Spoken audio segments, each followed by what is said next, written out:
Today we're making my oldest son's very favorite cookie of all time, molasses cookies. The ingredients you will need is 3/4 cup oil, like a canola oil, a cup of sugar, 1/4 cup molasses, 1 egg, 2 teaspoons baking soda, 2 cups of flour, a half a teaspoon of cloves, a half a teaspoon of ginger, a half a teaspoon of salt, and a teaspoon of cinnamon. These are so easy to put together.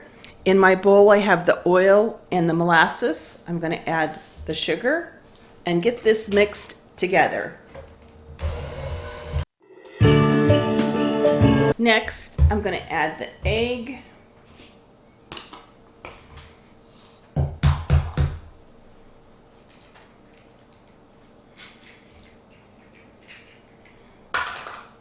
And all of the spices, baking soda and salt,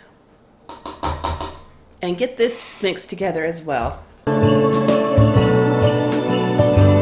And then finally, I'm going to add the flour, and again, get everything mixed. This is such an easy recipe.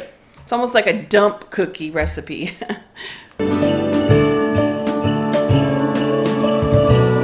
Now we're just going to put this whole cookie dough in the refrigerator for about 15 minutes to let it firm up.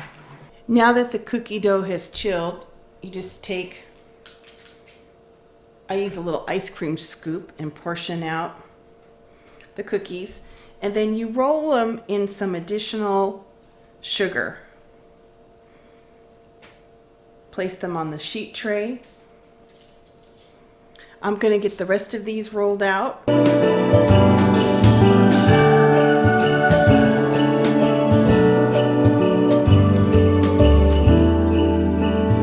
I'm going to place these cookies in a 275-degree oven for 20 minutes. And that is the key to making these soft, delicate, chewy molasses cookies. 275 for 20 minutes. These cookies are so soft that you take one bite and they just simply melt in your mouth. It's a wonderful recipe.